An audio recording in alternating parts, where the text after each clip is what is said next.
Assalamu alaikum. Welcome to my brand new podcast, Glow and Grow with Dr. Meher. Today, my guest is Zoya Rashid.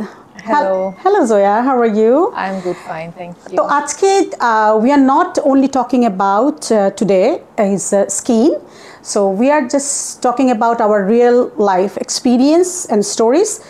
যে কি সব আমরা তুমিও যেটাকে মন খুলে সোজা কথা আজকে কথা বলতে হবে হৃদয় খুলে নো ফিল্টার নাথিং আমরা শুধু আজকে স্কিন নিয়ে কথা বলবো না আজকে আমাদের লাইফ নিয়েও আমাদের ছোটো মোটো যা কিছু তোমার ইন্ট্রোডাকশন সব কিছু নিয়ে কথা বলবো জোয়া তুমি এখন জাস্ট তোমার সম্পর্কে বলো যে তুমি কিভাবে তোমার ব্যাকগ্রাউন্ড তুমি পড়াশোনা তোমার এবং তুমি এখন কি করছো সেগুলো একটু জানলে সবাই আমার ভিউয়ার্সরাও শুনবে আচ্ছা সো আমি ইস্ট ওয়েস্ট ইউনিভার্সিটি থেকে বিবিএ কমপ্লিট করেছি কমপ্লিট করে আমি ব্রিটিশ আমেরিকান টোব্যাকোতে ইন্টার্নশিপ করেছি দেন আমি ইউনিলিভার বাংলাদেশে ছিলাম অনেক বছর তারপর রিসেন্টলি আমি রিমার্ক এইচবি জয়েন করেছি মাশাআল্লাহ মাশাআল্লাহ তো কেমন লাগছে তোমার সবকিছু অফিস কেমন নতুন মানে লাইফ তুমি অবশ্যই তোমার বাচ্চাও হয়েছে রিসেন্টলি জি জি কতদিন আগে মাশাআল্লাহ 3 বছর প্লাস ও মাশাআল্লাহ রিসেন্টলি বলা যাবে না ইজ 3 ইয়ার্স তুমি হলো নাও এখন ওল্ড মম রাইট তো তোমার কেমন চলছে তোমার লাইফ মানে তোমার ফ্যামিলি বলতে গেলে তোমার হাজবেন্ডের সাথে তোমার বাচ্চা ওইটা একটা এক্সপিরিয়েন্স প্লাস অফিসের একটা এক্সপিরিয়েন্স অবশ্যই তোমাদের বাবা মার সাইডেও সময় দিতে হয় কেমন তুমি এটাকে ব্যালেন্স করা কেমন লাগছে তোমার লাইফ আসলে সবকিছু মিলায় অনেক হেকটিক একেবারেই টাইম পাওয়া যায় না অফিস বাসা ফ্যামিলি সবকিছু মিলায় মানে খুব হেকটিক যায় সময়টা যেমন একেবারেই এখান থেকে অফিস করে দেন হচ্ছে বাসায় যেতে যেতে অলমোস্ট 7-8টা বেজে যায় দেন বাচ্চার সাথে সময় কাটানো ফ্যামিলিকে সময় দেওয়া দেন পরের দিন আবার অফিস প্লাস ইরহা আমার মেয়ে ইরহার হচ্ছে এই মাস থেকেই আপনার স্কুল চালু ও মাই গড ইটস আ হেক্টিক এটা আরেকটা আর কি আমরা চ্যালেঞ্জ আমি জানি because I went through all this যখন আমি বাংলাদেশে ছিলাম তখন সত্যি কথা ইউ নো মি যে আমার ওরকম সেটাকে কাজ মানে ওরকম সময় আসলে আমি দিতে পারিনি বিকজ অফ মাই এডুকেশন আমার পড়াশোনা আমার চাকরিটা এরকম ধরো আমি যখন ট্রেনিং করছি ঢাকা মেডিকেল কলেজে আমাকে সারাক্ষণ মানে অনেক কাজ করতে হয়েছে এমনও হয়েছে যে আমি 24 ঘন্টাই হসপিটালে এমন হয়তো আমার হাজব্যান্ড আমার সাথে দেখা করতে যাইতো হসপিটালে মানে like kind of dating right তখন হয়তো বাচ্চাদেরকে নিয়ে গেল তখন আমি ওদের সাথে দেখা করতাম এমনও সময় আমার গিয়েছে তো but it's always like you know লাইফটা ব্যালেন্স তখনই হয় যখন হাজব্যান্ড বাসার ফ্যামিলি মেম্বার বা শ্বশুর শাশুড়ি সবাই সাপোর্টিভ হলে লাইফটা তখন অনেক সুন্দরভাবে আসলে চালা যায় তো আমি আজকে যেটা নট অনলি যে আমার যে কথা হচ্ছে যে আমি শুধু আজকে স্কিন নিয়ে কথা মানে আমি বলবো না স্কিনের যে ব্যাপারটা মানে মন খুলে আমরা আজকে কথা বলবো যে স্কিনের কারণে কি এরকম মনে হয় যে তোমার মানুষের প্রবলেম ফেস করতে হয় বা জাজমেন্টাল মানুষ অনেক সময় জাজ করে স্কিন নিয়ে যেমন স্কিনের কালার বা অনেক সময় দেখা যায় যে পিম্পলস রাইট তো তুমি কি মনে করো যে এগুলো কারণে তোমার প্রবলেম ফেস করতে হয় বা এমনও হয় যে আমাদের আগের আমরা যারা because we are not Gen Z আমি জেনজিতে পড়ি না তুমি জেনজিতে কিনা আমি জানি না তুমিও জেনজি না রাইট এক্স্যাক্টলি সো হয় কি যে যারা আমরা জেনজিরা এখন দে আর ভেরি স্মার্ট রাইট তারা হচ্ছে গিয়ে আমাদের সময় এত সোশ্যাল মিডিয়া বা এরকম ইন্টারনেট ছিল না তো আমরা হয়তো অনেক কম যত্ন করতাম নিজের স্কিনে রাইট এখন যারা সবাই এত সচেতন মানুষ এটা ভুলে যায় যে যেরকম শরীরের যত্ন নিতে হয় সেরকমই কিন্তু স্কিনের যত্ন নিতে হয় এটা কিন্তু আমরা আগে জেনজির আমরা যারা বাচ্চা ওরকম আমরা কিন্তু জানতাম না যে স্কিন একটা যে স্কিনের যে খাবার আছে বা স্কিনকেও যত্ন করতে হয় আমি তো একদমই করতাম না সত্যি কথা তো এটা মানুষকে মানে অনেক ডিপেন্ড করে রাইট স্কিন কেয়ার করলে কিন্তু মানুষ অন্যরকমই ভাল লাগে গ্লো মানুষ মনে করে কেউ আমি ফর্সা হইলেই সুন্দর না অ্যাকচুয়ালি ফর্সা কালো দিয়ে কথা না skin glow skin healthy this is very important তখন একটা যেই কালারই হোক তোমার স্কিন যদি গ্লো করে তোমাকে এমনি সুন্দর লাগবে রাইট তুমি কি এটা মনে করো তুমি কতটুকু এখন স্কিনের যত্ন করো আমি যেটা আপনি বললেন যে একটা সময় ছিল যখন ইন্টারনেট এতটা অ্যাভেলেবল ছিল না আমাদের সাথে তখন দেখা যেত যে আমরা এত কিছু মানে এত ডেটাও আমরা জানতাম না এত ডেটা মানে রিসোর্স ছিল না যে আমরা জানতে পারবো সো আস্তে আস্তে যখন থেকে আমাদের দেখা গেল যে ইন্টারনেট অ্যাভেলেবল হলো আমরা অনেক কিছু এখন জানতে পারি, অনেক ইনফরমেশন, অনেক এক্স্যাক্টলি ওগুলা দেখে দেখে দেখা যাচ্ছে যে আস্তে আস্তে অনেক কিছু শিখতে পেরেছি, শিখতে পেরে অ্যাপ্লাই করার শিখেছি। যে ফার্স্ট অফ অল অনেক মিসলিডিং ইনফরমেশন থাকে যে এখনো স্টিল এখনো ঘোরাফেরা করছে, ওইটাকে যাচাই করাটাও ইম্পর্টেন্ট। যে আমি একটা জিনিস দেখেই হুট করে এটা ইউজ করে ফেলবো বা ব্যবহার করা শুরু করে ফেলবো, এরকম না। ওটা আমার স্কিনের সাথে কতটুকু যাচ্ছে, আমার স্কিনে দিলে ওটা কতটুকু সেফ, এটা যাচাই করাটাও ইম্পর্টেন্ট। এক্স্যাক্টলি হ্যাঁ, তো ওভাবে করেই দেখা যাচ্ছে যে আমি অনেক কিছু জানতে পেরেছি ইন্টারনেটের থ্রুতে, ওভাবে অ্যাপ্লাই করেছি। ডার্মাটোলজিস্টের সাথেও আমি কনসাল্ট করেছি অনেক ব্যাপারে, ওভাবে করে স্কিনের যত্ন শুরু করেছি। বাট রিসেন্ট যেটা হয়েছে যে আমার আই গেস হরমোনাল ইমব্যালেন্সের কারণে, যেহেতু অনেক স্ট্রেসফুল একটা লাইফ আমরা লিড করি, ঘুম হয় না, পানি কম খাওয়া হয়, এক্স্যাক্টলি ডেফিনেটলি ঘুম ইজ ভেরি ইম্পর্টেন্ট। যে কোনো কিছু তো সবকিছু মিলায় এখন আবার দেখা যাচ্ছে যে আমার হরমোনাল অ্যাকনিটা আবার হচ্ছে, যেটা লাস্ট ইয়ার পর্যন্ত না। আমার যে কোয়েশ্চেনটা ছিল, এগুলো তো আছেই, যে আমার কোয়েশ্চেন ছিল তুমি কি কখনো এরকম হয়েছে তোমার লাইফে যে তুমি জাজ হয়েছো যে তোমার কালার বা তোমার এই পিম্পলসের কারণে? ডু ইউ এভার ফিল, মানে তুমি এখন কখনো ফেস করেছো?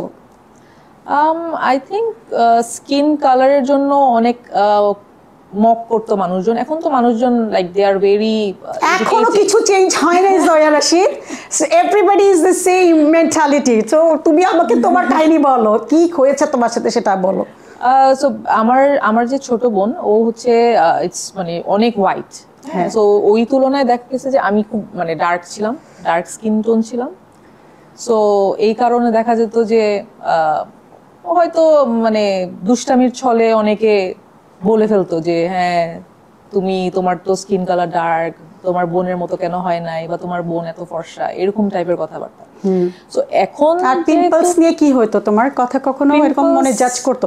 মানে যেহেতু তোমার বোন ব্রাইট ছিল তোমার চেয়ে, তার কারণে তোমাকে বলা হয়তো যে তুমি মানে একটু তোমার রং, মানুষ আসলে কিন্তু কালোই বলেই ফেলে যে কালো, সামলাও উচ্চারণ করে না, হয়তো বলে ময়লা স্কিন কালার, মানে খুবই অফেন্ডিং ব্যাপার স্যাপার।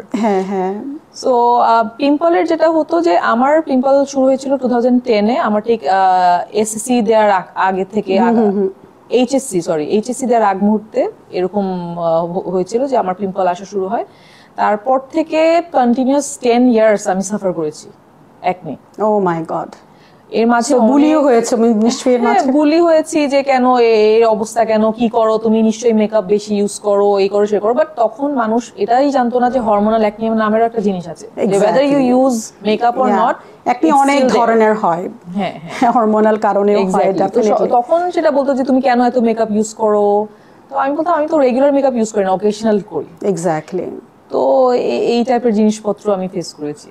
ও আচ্ছা, যাক, মানে মানুষের এই জন্যই তো একটা ভালো ডক্টরের পরামর্শ নেওয়া, বা টিভি এখনও যারা ইউটিউবে কিন্তু এখনও স্টিল যে ইনফরমেশনগুলো অনেক কিন্তু মিসলিডিং আছে। হ্যাঁ, যারা যেটাতে স্পেশালাইজেশন, যেটা স্পেশালিস্ট, তার সাথে যদি আমার মনে হয় যে যারা অনেক সময় দেখা যায় যে একনি শুরু হয়েছে, যে অনেকের মানে সাথে সাথেই কিন্তু সেটা ট্রিট করা দরকার। কেন জানো, ওইটাতে কি হয়, গর্ত যখন হয়ে যায় তখন তুমি হাজারো ডার্মাটোলজিস্টের কাছে যাও, তখন সে কিন্তু তোমার এই গর্ত ভরে দিতে পারবে না। তো এই জন্যই যার স্টার্টিংয়েই তোমার হচ্ছে সেটা হরমোনাল কারণে, ওটা সে বের করবে, অ্যাজ এ ডার্মাটোলজিস্ট সে বের করবে এটা কি হরমোন কারণে হচ্ছে, না এটা ক্লগ পোর কেন হচ্ছে। এগুলোর অনেকগুলা কারণ আছে, এগুলো আমরা এত বছর পড়াশোনা করে তারপরে আমরা গিয়ে একটা ট্রিটমেন্ট দেওয়ার সাহস আমাদের হয়, তাই না? কিন্তু কেউ পড়াশোনা না করেই যে কিভাবে ইন্টারনেটে এসে কন্টেন্ট বানায় যে এটা করলে এটা হবে, ওটা করলে এটা হবে, ইটস নট রাইট। সো আমারটা তো আমি শেয়ার করলাম, আমি এখন জানতে খুব ইচ্ছুক যে আপনি আপনার লাইফে এরকম কিছু ফেস করেছেন কিনা কখনো? অবশ্যই ফেস করেছে আমারটা। আচ্ছা, আমি বলার আগে একটা কথা আমি তোমাকে জিজ্ঞেস করতে চাই, তুমি কি কখনো এগুলা কারণে কনফিডেন্স হারিয়েছো তোমার? হ্যাঁ, অবশ্যই। আমি যখন টিনেজার ছিলাম তখন তো ডেফিনেটলি এই টাইপের কথাবার্তার জন্য অবভিয়াসলি মানে খারাপ লাগতো, মন খারাপ হতো, কনফিডেন্স লুজ করতাম। আচ্ছা, এখন আমি আমার স্টোরিতে আসি। একটা মজার এখানে আমার একটাই পার্থক্য তোমার আমার ভিতরে, আমি কখনো কনফিডেন্স লুজ করি নাই, সত্যি কথা। আমি কখনোই কনফিডেন্স লুজ করি নাই। হ্যাঁ, আমার মন ভেঙেছে, মনে খারাপ লেগেছে, কিন্তু কনফিডেন্স আমার কখনো লুজ হয়নি। এখন আমাকে আমার স্টোরিটা বলি যে হ্যাঁ অবশ্যই আমার হয়েছে এরকম। আমাদের আমরা যারা যখনকার ধরো 90s-এর বা 80s-এর আমরা যারা বাচ্চা 80s-এর কথা, যেহেতু 90s-এ আমি ম্যাট্রিক করেছি, তখন আর কি আমার 90s-এর সময় আমার দাদুর ইচ্ছা ছিল আমাদের ফ্যামিলিতেই মানে আমার বিয়ে করানো, ঠিক আছে। তো আমার দাদুর ইচ্ছা ছিল, তো ওই ফ্যামিলিতে এরকম হয়েছিল যে আমাকে মানে মনে হইতো যে, কারণ যেটা আমি বললাম আমরা কখনো যত্ন করতাম না, হ্যাঁ, কখনো কোনো কিছু হতো না। তো আমার যেটা হলো, আমার কনফিডেন্স কখনো আমি হারাই নাই। হ্যাঁ, অবশ্যই আমি আমার মন খারাপ হয়েছে, এরকম আমাদের ফ্যামিলিতে হয়েছিল যে ছোটোবেলায় হয় না অনেক সময় যে আমি গ্রেড 9-10-এ ছিলাম, আমার দাদুর ইচ্ছা ছিল ফ্যামিলিতেই বিয়ে হবে বা এরকম, বা তখন সেটা হতো কি যে বলা হয়েছিল যে আমি মানে আরেকটু সুন্দর হইলে তাহলে হয়তো বিয়ে, বুঝছো, এই ধরনের একটা কথাবার্তা। বাট এখন আমার শুনলে খুব হাসি পায়, মানে কতটুক অথচ ওরাও তখন educated, everybody is educated, but their mind is so mean. মানে আমি এখন মানে আমার হাসি লাগে যে এই ধরনের কথাবার্তা মানুষ কীভাবে মানুষকে জাজ করে। ওদের মুখেই পড়ে আমাকে, আমি নিশ্চয়ই আমার কোনো নাক আমি প্লাস্টিক সার্জারি করাই নেই, আমার মুখ কিছু করাই নেই, সব কিছু আমার সেমই আছে, কিন্তু তারপরেও তখন তারাই বলেছে যে ও তুমি তো অনেক সুন্দর হয়ে গেছো। আমি জানি না আমি কেন সুন্দর হয়ে গেছি, বা তখন হতে পারে যে পড়াশোনার প্রেশারে মানুষ তখন আমাদের সময় যেটা ছিল যে আমরা যত্ন করতাম না নিজের স্কিনকে, যে স্কিনকে কিভাবে যত্ন করতে হবে। সানস্ক্রিনের সাও নাম জানতাম না, একটাই ক্রিম জানতাম, সেটা হচ্ছে ফেয়ার অ্যান্ড লাভলি, নাহলে হচ্ছে গিয়ে ভিকো টার্মারিক, এইগুলোই ক্রিম আমরা যেটা জানতাম, হলদি অর চন্দন, মানে লাইক না ওই আমাদের যে ইয়াগুলা অ্যাডগুলা যে ইন্ডিয়ান চলতো, ওগুলা দেখে আমাদের মনে হতো যে এটাতেই মনে হয় ফর্সা হয়ে যাব, এটাই সৌন্দর্য। আসলে এরকম কিছু না, তখন আমাদের যত্ন কম ছিল। যখন আমি আমার পড়াশোনা শেষ হয়, পড়াশোনার আগেই আমার ধরো বিয়ের আমার সেকেন্ড ইয়ারে যখন আমি মেডিকেলে পড়ি, তখনই আমার বিয়ে হয়ে যায়। বিয়ের হয়ে যাওয়ার পরেও জাজ হয়েছে এমন না, বিকজ আমার husband definitely is a very handsome man that time.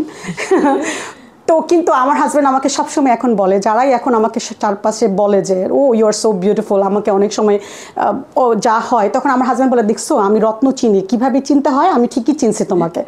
যা হোক, এটা যোগ বললাম, আসলে যার চোখে যেটা ভালো লাগে। তারপরও আমার মনে হয় তোমার সামনে যে একটা কালো মেয়ে বসে থাকুক, সাদা মেয়ে বসে থাকুক, বা হোয়াট এভার, তাকে তোমাকে এভাবে জাজ করা যে তার জন্য তাকে বিয়ে মানে তাকে পছন্দ হয় নাই, বা সে সুন্দর না, এভাবে কম্প্যারিজম আমার মনে হয় ইটস অশিক্ষিতদের কাজ। এবং তারা যখন যারা ওই সময়েও ওরা শিক্ষিত ছিল, কিন্তু আমার মনে হয় they are totally illiterate person for me. এখন আমার হাসি লাগে এবং আমি আল্লাহর কাছে হাজার শুকরিয়া করি যে এরকম মেন্টালিটির মানুষের কাছে আমাকে যেতে হয় নাই। এবং আমার হাজব্যান্ডের মতো একটা ব্রড মাইন্ডে, সেই আমাকে বলে যে আমি জানি হীরা কীভাবে চুজ করতে হয়। তো এইভাবেই আসছে। এনিওয়ে, এটা আমার হাজব্যান্ডের জন্যই আমি বললাম বেসিক্যালি কথাটা। আসলে যার নয়নে যে ভালো লাগে, সব মানুষই সুন্দর, আল্লাহর সৃষ্টি সবাই, আল্লাহ সবাইকে নিজের হাতে বানিয়েছেন, এটা মনে রাখতে হবে। কিন্তু আল্লাহ সবাইকে নিজের হাতে বানাইছেন, তাহলে অবশ্যই আমরা আনকমন, বা অবশ্যই আমরা স্পেশাল, বা অবশ্যই আমরা অন্যরকম, রাইট? সো সেটা স্কিন কালার বা স্কিনের পিম্পলস দিয়ে বা স্কিন ডিজিজ দিয়ে কাউকে জাজ করা যাবে না। তো এটা কাউকে করার আগে, যে বুলি করার আগে, এটা চিন্তা করা দরকার যে এটা সৃষ্টিকর্তাকে। তাইলে আমার মনে হয় মানুষের মুখে যদি ইমান থাকে, তাহলে সেইগুলো কথা আসবে না। তোমার কি মনে হয়? হ্যাঁ, ডেফিনেটলি। মানে এভাবে করে আসলে সবাই তো আর সেম হয় না। ধরেন আপনি যেরকম বললেন যে আপনার কনফিডেন্স আপনি লুজ করেন না, কনফিডেন্স কখনো লুজ করি না। অনেক সময় এমন হতে পারতো যে আপনার জায়গায় হয়ে যায় মানুষের, ডেফিনেটলি অনেকেরই এরকম হতে পারতো যে অনেকেই আছে যারা এত কনফিডেন্ট না নিজেকে নিয়ে, ওরা দেখা যেত আরো মানে শ্যাটার্ড হয়ে যেত।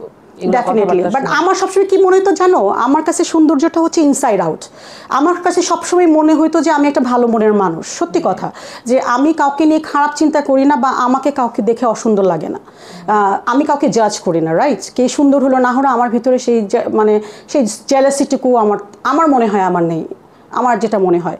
তো ইনশাআল্লাহ, তো এই জন্যই আমার কাছে মনে হয় যে আমি কখনো কনফিডেন্স হারাই নাই, নেভার। কষ্ট পেয়েছি, ওটা সবাই পাই, because we are human, but I never felt যে আমি কারো চেয়ে কম, না, এটা আমার কখনই মনে হয়নি।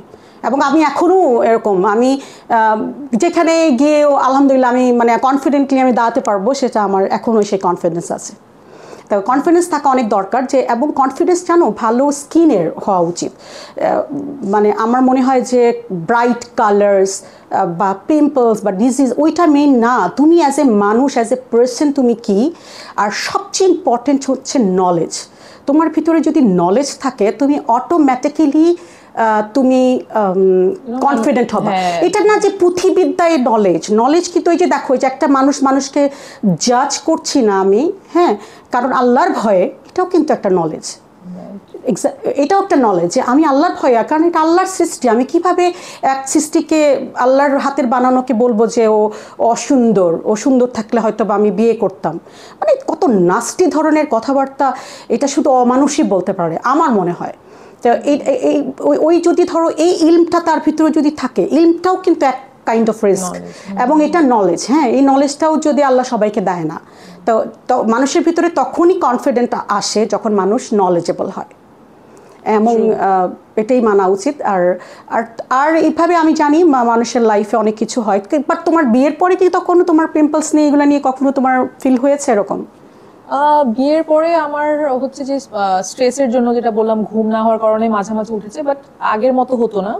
বিয়ের পরে অনেকখানি কম ছিল, বাট না কখনোই এরকম আমার হাজবেন্ড বা ইনলস নেভার মাশাআল্লাহ মাশাআল্লাহ মাশাআল্লাহ। আমিও আমার ইনলস আউটসাইডাররা বেশি, মানে ইনলসের যে আশেপাশে যেগুলো থাকে না ওগুলা একটু হার্মফুল হয়, আদারওয়াইজ ইনলসরা কখনোই এরকম হয় না, কারণ ওরাও বাবা মা, রাইট? তো ওরা কখনোই একটা সন্তানের খারাপ যেতে পারে না। সে আশপাশগুলোই মানুষকে প্রবলেমেটিক অলওয়েজ ফেস করতে হয়। মানে এটাই অনেক সময় এটা হয়। তোমাকে মানে এমন কখনো হয়েছে যে তুমি যে এই যে পিম্পলস দিয়ে 10 বছর তুমি যে বললা টানা কতদিন তুমি করছো, তোমার কি কখনো মেন্টালি তোমার কখনো এটা ইফেক্ট পড়েছে কখনো? না, আমি যখন প্রথম শুরু যখন এরকম হতো তখন আমার খারাপ লাগতো, পরে আস্তে আস্তে আমার মনে হয়েছে যে মানে এই পিম্পল তো আমাকে ডিফাইন করে না। এক্স্যাক্টলি, এইটাই হচ্ছে কনফিডেন্ট, ডেফিনেটলি। সো এটা যখন আমি বুঝতে শুরু করলাম তখন আমি এত কেয়ারও করতাম না যে হ্যাঁ স্কিন তো ঠিক হয়ে যাবে একদিন। হ্যাঁ অবশ্যই, আর না হলেও বাকি আমার স্কিন, আমার গর্ত আমার, রাইট? এটা না হলেও কিছু করার নেই। হ্যাঁ অবশ্যই মানুষকে গ্লো করানো আর ফর্সা হওয়া বা গ্লো আর হচ্ছে যে কি বলে পিম্পলস, এটা ডিফারেন্ট ক্যাটাগরি, রাইট? স্কিনে তোমার যতই যেই কালারই হোক, তুমি যদি স্কিনকে যত্ন করো ঠিক মতো, স্কিনটাও কিন্তু আমাদের শরীরের মতো, হ্যাঁ, চুলটাও যেরকম, আমাদেরকে এগুলো যদি আমরা প্রপারলি যদি নিউট্রিয়েন্ট না দেই ইনসাইড আউট, হ্যাঁ, স্কিনের জন্য কোনটা ব্যাটার। তারপরে আবার তোমার মনে করো যে ডেফিসিয়েন্সি, হ্যাঁ, ভাইটামিন ডেফিসিয়েন্সির কারণে নট অনলি যে তুমি ভালো দামি ক্রিম ইউজ করছো তাই বলেই তোমার সেটা তোমার ভালো হচ্ছে না, তোমার অনেক সময় দেখা যায় ভাইটামিন ডেফিসিয়েন্সির কারণে হতে পারে। যেমন অনেক ম্যাটার করে vitamin A, B, C, D, হ্যাঁ, এগুলো ইজ ভেরি ইম্পর্টেন্ট। এগুলোর মধ্যে তোমার অ্যান্টি এজিংয়ের মধ্যে অনেকে কাজ করে, তারপরে গ্লোর মধ্যে কাজ করে। একটা দেখবা যে রং শ্যামলাই হোক, ডাজেন্ট ম্যাটার, কিন্তু ওটার ভিতরে যদি স্কিনে গ্লো থাকে তুমি দেখবা এমনি মানুষকে অনেক সুন্দর লাগে। আর তারপরে যদি মনটাও ভালো থাকে তার মধ্যে আরও সুন্দর লাগে। বলে না যে ফেসটা হচ্ছে is like a mirror, right? তুমি সব কিছু দেখতে পারো। হ্যাঁ, অনেকেই আছে যে মেন্টালিও প্রবলেম হয়, তো আলহামদুলিল্লাহ তোমার কোনোদিন হয় নাই মেন্টাল প্রবলেম, মানে মেন্টালি তোমাকে এফেক্ট করে না, কিন্তু অনেককে করে। হ্যাঁ, তুমি কি এরকম কোনো এক্সাম্পল আছে তোমার ফ্রেন্ডদের বা তোমার ফ্যামিলিতে কারো এরকম ইফেক্ট হয়েছে যে মেন্টালি তোমার মনে হয়? আমার একটা ফ্রেন্ড ছিল স্কুলে থাকতে, যার স্কিনের অবস্থা খুব বাজে হয়ে গেছিল। হ্যাঁ হ্যাঁ। সো ও আসলে প্রপারলি টেক কেয়ার করেনি বিধায় এরকম হয়েছে। বাসা থেকে ওরকম মানে কোনো অ্যাকশন নেওয়া হয় নাই এটার ব্যাপারে যে ওকে কোনো ডার্মাটোলজিস্ট দেখাবে বা কিছু, এরকম কিছুই করেনি ওরা। সো দেখা গেল যে সে একটু মানে ভেঙে পড়লো, সবার সাথে দেখা সাক্ষাৎ করা বন্ধ করে দিল। কারণ যখনই কেউ দেখে ফার্স্ট থিং কেমন আছো জিজ্ঞেস করে না, জিজ্ঞেস করে যে তোমার ফেসের এই অবস্থা কেন। ওয়াও, ইয়েস, মনে হয় যে তার ডেফিনেশন হচ্ছে তার স্কিন। ইয়া এক্স্যাক্টলি। এই কারণে সে মানুষের সাথে আর কি মেশাই বন্ধ করে দিল। না এমন না যে আমিও কিন্তু ধরো আমি অনেক সময় মানুষকে বলি কিন্তু ভালো, কারণ বিকজ আমরা কিন্তু ধরো 90s 80s এর বাচ্চা, হ্যাঁ, আমরা অনেক সময় কিন্তু ভালোর জন্য বলি। যেমন আমি যদি তোমাকে দেখি যে তুমি একটু তুমি গেইন করেছো বা তোমার পিম্পল হয়েছে, আমি কিন্তু তোমাকে বলবো তুমি কেন টেক কেয়ার করো, এটা বলবো। কিন্তু আমি কোনোদিন তোমাকে জাজ করব না যে হ্যাঁ এটাই তো প্রথম প্রথম কোয়েশ্চেন আমার এটা হবে না। হয়তো বা অনেক সময় আমরা যে যারা অনেকেই আছে যে কনসার্নেও বলে, কিন্তু সেটা বলার ভঙ্গিতেই অনেক সময় অনেক কিছু আসলে বোঝা যায়। আমরা অনেক কি কথা বললাম আজকে স্কিনের ব্যাপারে, কিন্তু আমি একটা কথাই বলবো যে সত্যি আমাদের কিন্তু স্কিন কেয়ার করা উচিত। মানে ডেফিনেটলি হ্যাঁ, স্কিন কেয়ার এর জন্যই, কারণ স্কিন কেয়ার শুধু করাই না, স্কিন কেয়ারের মধ্যে কনসিস্টেন্সি, বুঝছো, যেটা আমি সবসময় আমার ভিডিওতে বলি যে কনসিস্টেন্সি ইজ দ্য কি। আর যে কোনো কিছু তুমি মানে স্কিন কেয়ার করলে, এবং আমি এটা চ্যালেঞ্জ করে বলতে পারি, স্কিনের পরিবর্তন আসবেই। মানে এমন না যে মানুষ সাদা ফর্সা হয়ে যাবে, এরকম কিছু না। যখনই স্কিন গ্লো করবে, তোমার কালার তখন ম্যাটারই করবে না। স্কিন যখন গ্লো করবে, তোমার কোনো কিছুই ম্যাটার করবে না, তোমাকে সুন্দর ইনশাল্লাহ লাগবেই। এই জন্য স্কিন কেয়ার এবং সঠিকভাবে, ওই যে টোটকা এরকম না যে টুথপেস্ট ভার্সেস সায়েন্স, এরকম কিছু না যে পিম্পলস হইলো কেউ বললো যে টুথপেস্ট লাগাও ভালো হয়ে যাবে, কেউ বললো হালদি লাগিয়ে করো, ওগুলা আসলে it's not haldi versus science. হ্যাঁ, যেটা হলুদ যেটা, সেটা অবশ্যই অনেক কার্যকারিতা আছে এটার, ওটা খাওয়ার মধ্যে বেশি, বুঝছো, ওইটা লাগানোর চেয়ে খাওয়ার। কিন্তু কিছু কিছু ব্যাপারে আছে যে ওটা টোটকা কাজ করে, বাট সব কিছুতে না। তো এই জন্য একটা ভালো ডার্মাটোলজিস্টের কাছে যাওয়া এটা হলো সবচেয়ে উত্তম, মানে আমার মনে হয়। এবং যাদের একনিউ শুরু হয়, যারা রিসেন্টলি টিনেজ, আমার মনে হয় তাদেরকে অবশ্যই ভালো একটা ডার্মাটোলজিস্টের কাছে গিয়ে প্রথম থেকেই যদি তুমি স্কিন টেক কেয়ার করো, তাহলে তখন সেই গর্তগুলা বা হরমোন ডিটেক্টেড হয়ে যাবে, অনেক কিছুই এটা সম্ভব। আর আমি আজকে তোমাকে একটা জিজ্ঞেস করবো যে তোমার কোনটা সবচেয়ে বেশি ফেভারিট, মানে স্কিন রেজিমেন্ট যেটা তুমি করো, মানে তুমি কিভাবে স্কিন ট্রিটমেন্ট করো, মানে মর্নিং নাইট ডে, মানে কিভাবে করো আমাকে একটু বললে। রাত্রে যেটা হয় যে আমি বাইরে থেকে আসি, আসার পরে স্কিনটা মানে ক্লিন করি। সো বায়োডার্মার একটা ক্লেনজার আছে, ওই ক্লেনজারটা দিয়ে আগে ক্লিন করে নিই। মানে তুমি কি তোমার পিম্পলস যেহেতু আছে, তুমি কি কেউ তোমাকে বলেছে যে তুমি স্যালিসাইলিক যে জেন্টাল স্যালিসাইলিক অ্যাসিড যেটা মানে ফেস ওয়াশ ওইটা ইউজ করে, ফোমিং বলতে না। এখন আমরা যেটা আগে মনে করতাম যে ফোম হইলেই আমাদের মানে ক্লিন হচ্ছে, এরকম কিছু না, ঠিক আছে, এগুলো সব আগেকার ইয়ার। কিন্তু ওইটা হচ্ছে কি তোমাকে একটু স্যালিসাইলিক জাতীয়, স্যালিসাইলিক তোমাকে ইউজ করতে হবে, তোমার পিএইচটা যেন স্যালিসাইলিক লাইট জেন্টল যেটা ফেস ওয়াশ, সেটা তোমাকে ব্যবহার করতে হবে তোমার পিম্পলসের মধ্যে। হ্যাঁ, সো ফোমিং ফেস ওয়াশটা আমি ইউজ করি স্যালিসাইলিক অ্যাসিডের। হ্যাঁ, আচ্ছা, স্যালিসাইলিক অ্যাসিড ওতে আছে। হ্যাঁ, ইটস গুড। আর তুমি কি মানে ডে নাইট কিভাবে তুমি ফলো করো? নাইটে আর কি ইউজ করো? কি ডাবল ক্লিনস করো রাত্রে? রাত্রে চেষ্টা করি বাইরে থেকে। নো, এটা হবে না। ডাবল ক্লিনজিং ইজ ম্যান্ডেটরি, ঠিক আছে? রাত্রেবেলা তোমাকে ডাবল ক্লিনস করতে হবে, অবশ্যই। এটা কি মানে আমি যখন বাসায় থাকছি সেক্ষেত্রেও? অবভিয়াসলি, তুমি বাসায় থাকলেই কি তুমি চুলার কাছে যাচ্ছ না? তুমি কি কাজ করছো না? তুমি কি ঘামছো না? হ্যাঁ, তো সব কিছুই হচ্ছে, রাইট? তো ওইটার জন্য অবশ্যই তোমাকে রাত্রেবেলা ডাবল ক্লিনজিং, ঠিক আছে? তোমাকে আজকে অনেক ভালো একটা আমি পয়েন্ট দিয়ে দিলাম। আচ্ছা, তারপর ক্লেনজারের পরে টোনার ইউজ করি। আচ্ছা, টোনার পর serum and then moisturiser, that's it. Yeah, simple সবচেয়ে বেস্ট। এখন অনেক কিছু এসেছে বাজারে এবং অনেক কিছু ভিডিওস। আমার মনে হয় যে কনসিস্টেন্সি মানুষের থাকা দরকার, আর সিম্পল রেজিমেন্ট, ঠিক আছে? সিম্পল করা সবচেয়ে বেস্ট। আর রেটিনলটা, আমি তোমাকে এর আগেও তোমার সাথে আমার দেখা হয়েছিল, আমি বলেছিলাম যে রেজিমেন্টে যদি তোমার রেটিনল নেই, তাহলে তুমি অনেক বড় একটা কিছু মিস করছো তোমার জীবনে। এবং আমি তোমাকে বলেছিলাম যে কিভাবে ব্যবহার করতে হবে না করতে হবে। রেটিনল তোমাকে অবশ্যই রাতেবেলা তাও ইউজ করতে হবে, তাহলেই তোমার পিম্পলসেও অনেক ডিফারেন্স আসবে, ঠিক আছে? আর মর্নিংয়ে তুমি কি করো? মর্নিং এ ভিটামিন সি ক্রিম ইউজ করি। আচ্ছা, আর সানস্ক্রিনটা তো মাস্ট ইউজ করি। আচ্ছা, ভালো কথা। ভিটামিন সি, তুমি ভাইটামিন সি রাতেও ইউজ করা যেতে পারে। সকালে আমি সাধারণত মানাই করি, কারণ কি সানস্ক্রিন যখন তুমি বাইরে যাও, ভাইটামিন সি এর ওইটা একটা ভালো মানে একটা কালো পানটা চলে আসে আর কি, একটা ওইটা আমার মনে হয় যে ভাইটামিন সি রাত্রে ইউজ করা সেরামটা বেটার দেন তোমার সকালবেলা। মানে আমি মর্নিং রুটিনে আমি আমার যেই পেশেন্টদেরকে বলি, আমি সবসময় বলি যে ভাইটামিন সি রাত্রে ইউজ করার জন্য। আর যাই হোক মজা ভাল লাগলো, তুমি টেক কেয়ার অবশ্যই করতে হবে কিন্তু কনসিস্টেন্সলি। আর মনে রাখতে হবে যে ডাবল, যেটা আমি বললাম তোমাকে, ডাবল ক্লিনজিং ইজ মাস্ট।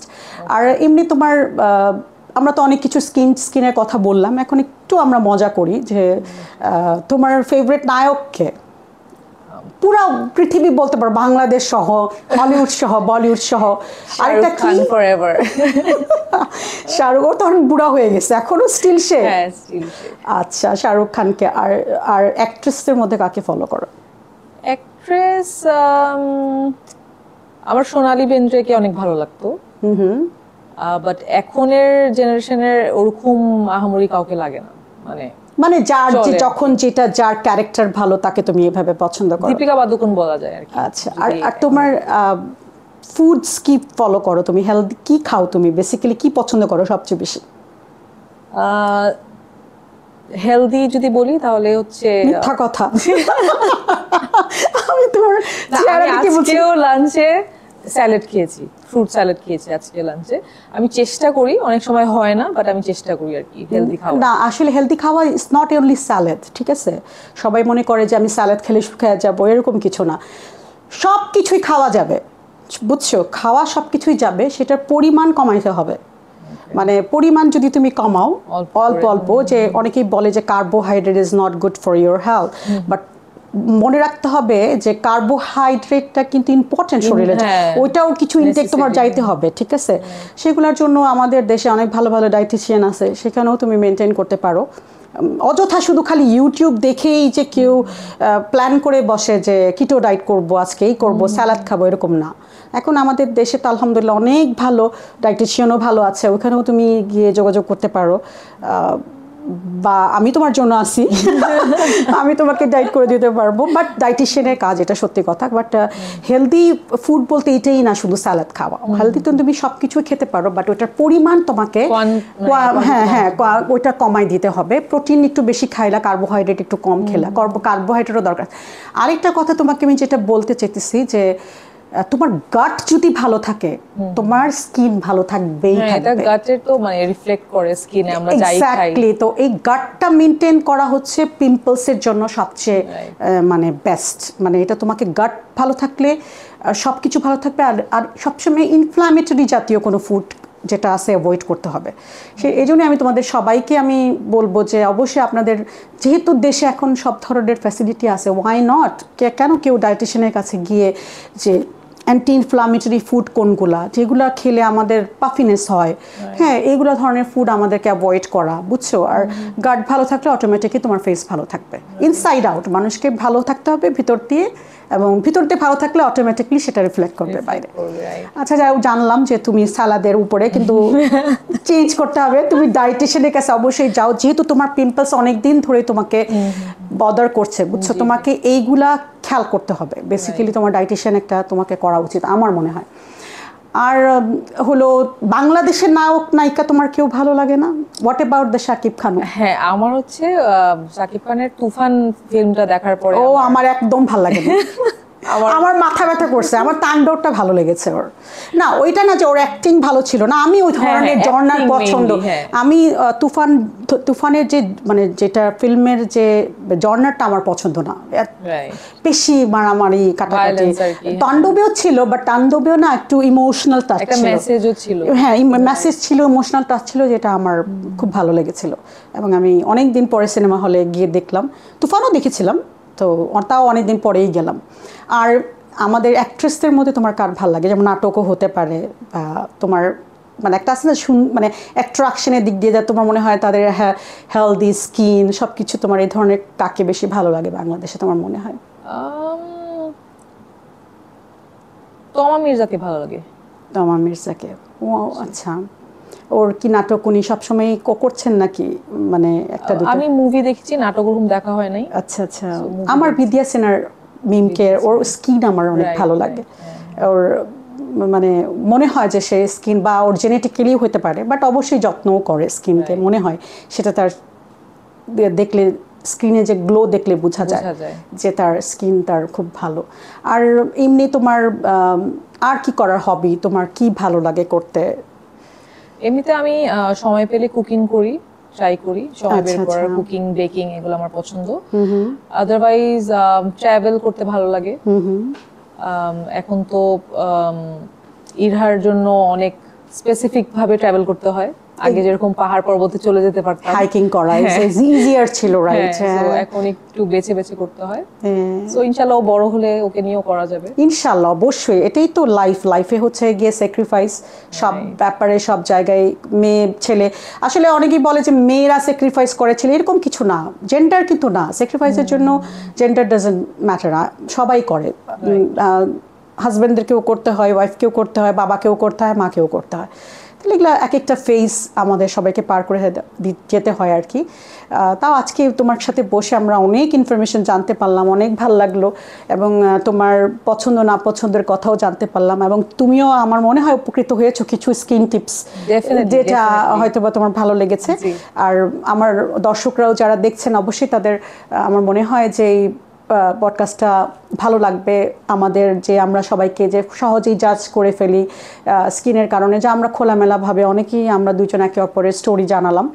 আর আমার মনে হয় আপনাদের ভালো লাগবে ইনশাল্লাহ। আর যদি কোনো ইনফরমেশন আপনাদের জানার ইচ্ছা থাকে, বা আপনারা যদি মনে করেন যে না আরও এই ব্যাপারে আমাদের আরও হওয়া উচিত ভিডিওস, আপনি আমাদেরকে অবশ্যই কমেন্ট করে জানিয়েন। আর আজকের যে আমি সবচেয়ে প্রথমে জোয়াকে অনেক অনেক ধন্যবাদ জানাবো, যে thank you so much for your coming. তুমি আছো, আমি জানি অফিস করে এসেছো তুমি, এবং আমার জন্য thank you for having me here today. আমার অনেক ভালো লেগেছে আপনার সাথে কথা বলে। না, থ্যাংকস টু ইউ। এবং আমি সবাইকে আপনাদেরকে থ্যাংক ইউ বলবো যারা আমার সাথে এতক্ষণ বসে দেখছিলেন, শুনছিলেন, আর আমার সঙ্গেই থাকেন। ইনশাল্লাহ আমরা আবার একটা নতুন পডকাস্ট নিয়ে আসবো, সেটার মধ্যে আরেকজনের স্টোরি থাকবে, তার স্কিনের জার্নি, যে তার কিভাবে সে ফেস করেছে দুনিয়াকে, এবং কিভাবে তার কি হয়েছে, তার সমাধান, সেটা আমরা অবশ্যই নেক্সট ভিডিওতে কথা বলবো। আমার সঙ্গেই থাকুন, সুস্থ থাকুন, ভালো থাকুন। Stay with me. Thank you.